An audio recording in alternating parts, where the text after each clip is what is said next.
Sheikh Habibur Rahman Facebook পেজে আপনাকে স্বাগত। আজকে চলে আসলাম একটা এমন গুরুত্বপূর্ণ বিষয় নিয়ে, যেটি একজন গর্ভবতী মা এবং গর্ভধারণের জন্য প্ল্যান করছেন এমন যারা আছেন তাদের জন্য অতি গুরুত্বপূর্ণ বিষয়, এবং সেটি হলো ফলিক অ্যাসিড।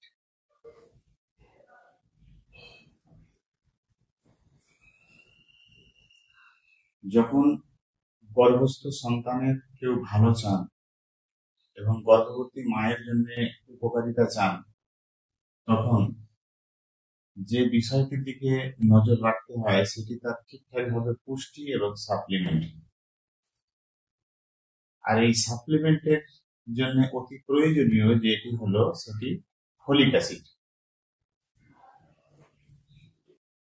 মানব দেহের জন্য ফলিক অ্যাসিডের রোল কিন্তু অপরিসীম।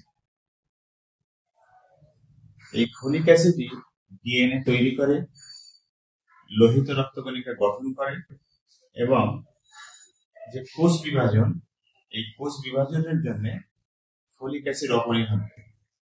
আর যখন গর্ভস্থ সন্তান থাকে তখন কিন্তু এই কোষ বিভাজন অতি প্রয়োজনীয় বিষয় হয়ে যায়, ফলে ফলিক অ্যাসিডের রোল কিন্তু অপরিহার্য। এবারে আমাদের জানা দরকার যে একজন গর্ভবতী মায়ের জন্য ফলিক অ্যাসিড জরুরি কতটুকু।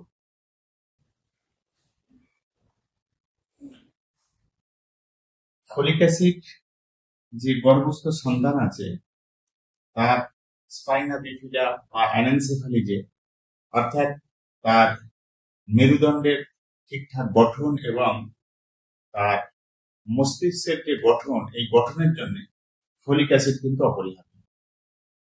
যদি শরীরে পর্যাপ্ত ফলিক অ্যাসিড না থাকে তাহলে এই স্নায়ুতন্ত্রের যে সমস্যা, এই শিরদাঁড়ার এবং এই যে মস্তিষ্ক তৈরি হওয়ার যে সমস্যা, এই সমস্যাটা কিন্তু থেকে যায়।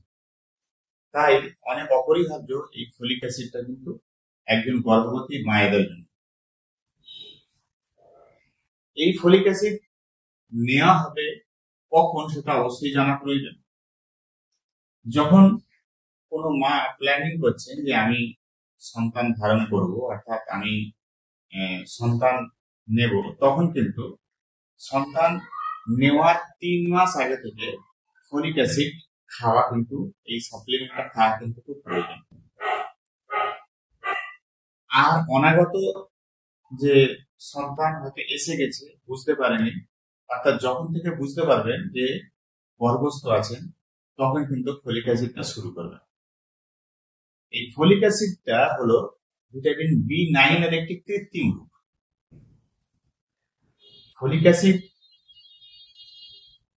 এমন একটি প্রয়োজনীয় জিনিস যে ফলিক অ্যাসিড এটিকে যদি না খাওয়া হয় এবং ফলিক অ্যাসিডের শরীরে যদি ঘাটতি থাকে তাহলে গর্ভস্থ শিশুর অনেক ধরনের ত্রুটি হতে পারে। যেমন শুধু এই শিরদাঁড়ার গঠন বা এই যে মস্তিষ্কের গঠন এটা নয়, বরং অনেক সময় যে অকাল জন্ম, অর্থাৎ সন্তান প্রসবের যে নির্দিষ্ট সময় থাকে সেই নির্দিষ্ট সময়ের আগে অনেক সন্তান প্রসব হয়ে যায়, বা অনেক সময় দেখা যায় যে সন্তান আসার পরে কয়েক মাস পরে সেই সন্তান অটোমেটিক প্রসব হয়ে যায় বা নষ্ট হয়ে যায়। এটা কিন্তু ফলিক অ্যাসিডের, যদি সঠিক ফলিক অ্যাসিড শরীরে থাকে তাহলে কিন্তু এই সমস্যাটা হবে না।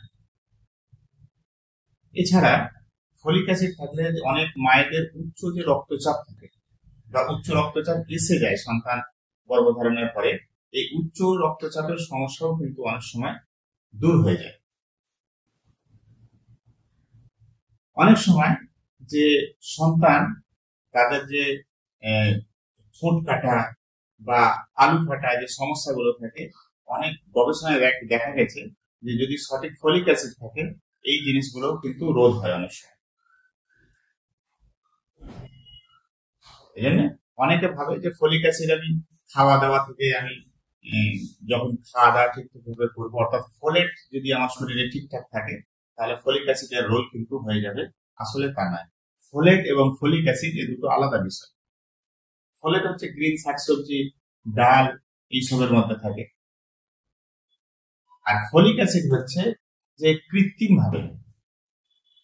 কৃত্রিমভাবে ট্যাবলেট আকারে শরীরের মধ্যে নেওয়া, যেটা শরীর অ্যাবজর্ব করে খুব দ্রুত এবং খুব বেশি পরিমাণে।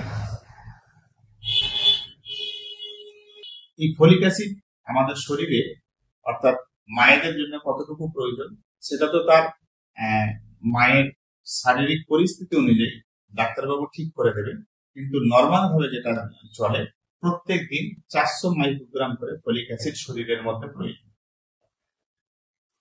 যদি 400 মাইক্রোগ্রাম ফলিক অ্যাসিড শরীরে আমরা দিতে পারি বা আমরা যদি খেতে পারি, তাহলে কিন্তু ফলিক অ্যাসিডের অভাব রোধ হবে।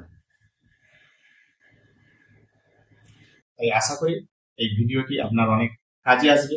তাই ভিডিওটি আপনি দেখেছেন, অন্যকে শেয়ার করুন, লাইক এবং কমেন্ট করুন, এবং আরো যাতে সুন্দর এবং প্রয়োজনীয় ভিডিও আমি আরো আপনাদের সামনে রাখতে পারি এবং আরো সুন্দর প্রয়োজনীয় ভিডিও আপনাদের সামনে তৈরি করার মতো আমি উদ্যোগ পাই, তার জন্য আমার এই চ্যানেলটিকে সাবস্ক্রাইব করে সঙ্গে থাকুন।